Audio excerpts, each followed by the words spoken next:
आज मैं आपको एक ऐसी महिला की कहानी बताने जा रहा हूं जो अपने पति और सास दोनों को गायब करके कानून की आंख में धूल झोंकती रही। हद तो तब हो गई जब पहले उसने अपने सास और पति को ठिकाने लगाया और खुद जाके थाने में कंप्लेन दर्ज कराई और समय समय पे पुलिस से अपनी सास और पति के बारे में पूछताछ करती रही।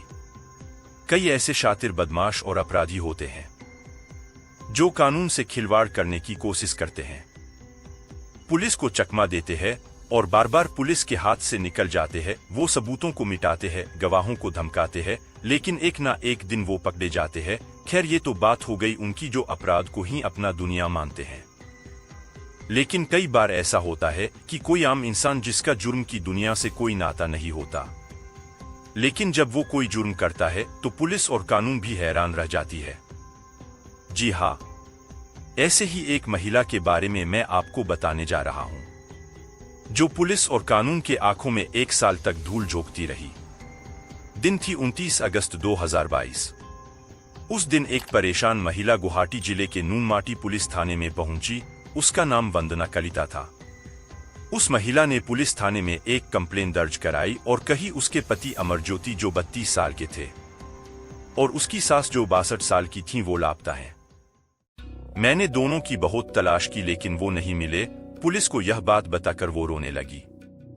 पुलिस ने उसकी शिकायत सुनने के बाद उसे भरोसा दिया और कहा कि आप चिंता मत कीजिए, हम जल्द ही आपके पति और सास को ढूंढ निकालेंगे। उसके बाद पुलिस ने उसकी शिकायत दर्ज की और मामला की गंभीरता को समझते हुए छानबीन शुरू कर दी। पुलिस उसके बाद लापता हुए मां बेटे की तलाश में लग गई। आसपास के सभी थाने में इन्फॉर्म कर दी और साथ ही पूरे जिले में ये खबर पहुंचा दी, लेकिन लापता हुए मां बेटे की कोई खबर नहीं मिली। फिर भी पुलिस अपना काम कर रही थी। नवंबर का महीना आ चुका था और पुलिस अपनी तलाश में जुटी थी। तभी एक शख्स थाने पहुंचा। उसने बताया कि मैं वंदना जी का दूर का रिश्तेदार हूं और मुझे आपको कुछ बताना है। फिर एक पुलिस ऑफिसर ने कहा, जी बोलिए। फिर वंदना के उस रिश्तेदार ने कहा कि आप वंदना जी पे थोड़ा नजर रखिए, क्योंकि मुझे लापता हुए अमरज्योति और उनके मां की गुमशुदगी के पीछे उनकी पत्नी वंदना जी का हाथ लग रहा है। क्योंकि अमरज्योति और उनकी मां के गायब होने से पहले अमरज्योति के मां के बैंक अकाउंट से बहुत सारे पैसे निकाले गए हैं। पुलिस ने उसकी बात सुनी और उसके बाद पुलिस ने उसकी शिकायत दर्ज की और कहा कि आप निश्चिंत रहिए, हम अपना छानबीन कर रहे हैं, लेकिन आप अपना मोबाइल नंबर हमें दे दीजिए, हमें आपकी जरूरत होगी, हम आपसे संपर्क करेंगे। उसके बाद वंदना का वो रिश्तेदार अपना नंबर देके वहां से चला गया। अब पुलिस के पास एक ही मामले के 2 शिकायतें दर्ज थीं, लेकिन दोनों ही शिकायतों में एक फर्क था। वो फर्क ये था कि नई शिकायत में पहले शिकायत दर्ज कराने वाली वंदना कलिता पर शक था। अब पुलिस भी अलग अलग एंगल से मामले की छानबीन कर रही थी। धीरे धीरे साल बदल गया। तभी इसी दौरान 14 फरवरी 2023 को वंदना कलिता एक बार फिर थाने पहुंची और वहां वो अपने पति और सास के बारे में पूछताछ की तो पुलिस ने कहा कि देखिए, हमें अभी तक तो कुछ पता नहीं चला है, लेकिन हम मामले की जांच कर रहे हैं। अगर हमें कुछ पता चलता है तो हम आपको जरूर बताएंगे। ये कह के पुलिस ने उनको घर वापस भेज दिया। लेकिन पुलिस वंदना कलिता पे नजर रख रही थी। उसका नंबर भी सर्विलांस पर था और नंबर की लोकेशन भी ट्रेस कर रही थी। इसी दौरान पुलिस को उसकी गतिविधियों पर शक हुआ और पुलिस ने वंदना को उसके एक साथी के साथ गुवाहाटी से गिरफ्तार कर ली। अब बारी थी तीसरे किरदार की। उसे पुलिस ने तिनसुकिया जिले से गिरफ्तार कर लिया। फिर पुलिस ने तीनों से पूछताछ शुरू की। पहले तो वो जुर्म से इनकार करते रहे, लेकिन पुलिस उनकी गतिविधियों पे नजर रख रही थी तो उससे उनको कुछ सुराग हाथ लग गया था। अब वंदना और उसके दोस्तों को अपना जुर्म कबूल करने के सिवाय कोई और रास्ता नहीं था। उसके बाद वंदना ने जो बताया उसे सुनकर सब हैरान रह गए। दोस्तों, अगर आपने यहां तक वीडियो को देखा है तो एक लाइक जरूर कीजिएगा। मुझे आपके एक लाइक से बहुत मोटिवेशन मिलेगा। हम बढ़ते हैं अपने आगे की कहानी में। तब तक आप लाइक कर दीजिए। वंदना ने कहा कि 12 साल पहले अमरज्योति और वह घर वालों के खिलाफ जाके शादी किए थे। हालांकि अमरज्योति के मां यानी उसकी सास उसे बहू के रूप में अपना ली थी और मुझे बेटी की तरह मानती भी थी। वह मुझे पैसे भी दिया करती थीं। लेकिन बाद में अमरज्योति और मेरे बीच झगड़े होने शुरू हो गए। हम दोनों किसी न किसी बात पे लड़ते रहते थे। घर में विवाद और झगड़े के वजह से मैं अक्सर परेशान रहती थी। इसी वजह से मैंने एक जिम में नौकरी कर ली। मैं फिटनेस ट्रेनर के तौर पे वहां काम करती थी। शुरुआत में मेरी सास ने मेरा साथ दिया, लेकिन ये सब ज्यादा दिनों तक नहीं चला।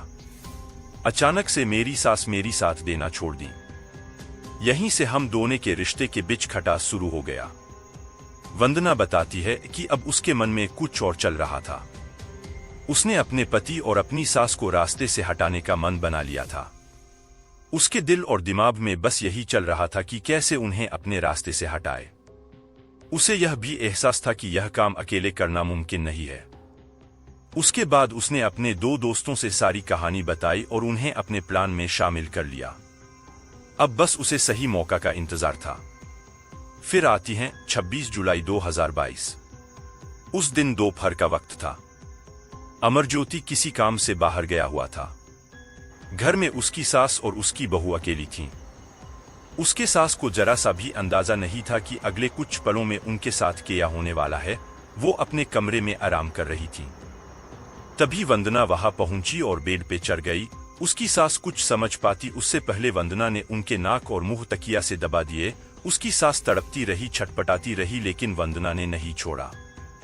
कुछ देर बाद वो शांत हो गई। वंदना समझ गई थी कि वो अब मर चुकी हैं। फिर वंदना ने प्लान के मुताबिक अपने दोस्तों को घर बुलाया और उसके दोस्त फौरन वहां पहुंच गए। फिर तीनों ने मिलकर उसके सास की लाश के 3 टुकड़े किए और लाश को प्लास्टिक में बांध के कार के डिग्गी में डाल दिया और लाश को लेके पड़ोसी राज्य मेघालय में पहुंचे और लाश को अलग अलग जगहों पे फेंक दिया और वापस गुवाहाटी लौट आए। जब अमरज्योति वापस घर आया तो उसकी मां नहीं दिख रही थी। जब उसने वंदना से पूछा तो वो बोली कि कहीं बाहर गई होंगी, थोड़ी देर में आ जाएंगी। लेकिन वक्त बीतता गया, वो वापस नहीं आई। अब अमरज्योति परेशान होने लगा। वो अपनी मां को ढूंढने लगा। वंदना भी दिखावे के लिए उसकी मां को उसके साथ ढूंढ रही थी। अमरज्योति खुद ही अपनी मां को ढूंढता रहा, लेकिन पुलिस के पास नहीं गया। इधर वंदना मौके की तलाश में थी कि कब वो अपने पति को रास्ते से हटाए कि वो सुकून की जिंदगी बिता सके। फिर आया 17 अगस्त 2022। उस दिन अमरज्योति और वंदना नरेंगी में उनका एक फ्लैट था। वो दोनों वहां आए हुए थे। वो दोनों अकेले थे। इसी दौरान वंदना ने अपने दोनों दोस्तों को कॉल करके बुला लिया और मौका मिलते ही अमरज्योति के सिर पर रॉड से वार किया। उन्होंने इतना वार किया कि अमरज्योति की मौत हो गई। अब बारी थी लाश को ठिकाने लगाने की। उन्होंने फिर से उसके सास की तरह अमरज्योति के भी लाश के 5 टुकड़े किए, उसे प्लास्टिक में पैक किया और डिग्गी में डाल के मेघालय की तरफ चल पड़े। उन्होंने लाश के टुकड़ों को अलग अलग जगहों पर फेंक दिया और वापस गुवाहाटी लौट आए। पूछताछ के दौरान पुलिस ने तीनों आरोपियों को उस ठिकाने पे ले गई जहां इन्होंने लाश को फेंका था। इसमें मेघालय पुलिस की मदद ली और आरोपियों के निशानदेही पर लाश के कुछ अवशेष बरामद कर लिए। उसके बाद सभी बरामद सबूतों को फोरेंसिक जांच के लिए भेजा गया। पुलिस ने केस का खुलासा करने के बाद तीनों अपराधियों को अदालत में पेश किया, जिसके बाद अदालत अपना सजा सुनाई और उन्हें जेल भेज दी। दोस्तों, ऐसे और भी रियल क्राइमर स्टोरी जानने के लिए हमारे वीडियो को लाइक और चैनल को सब्सक्राइब कर लीजिएगा। हम मिलते हैं नेक्स्ट वीडियो में। जब तक के लिए सेफ रहिए, सतर्क रहिए। जय हिंद।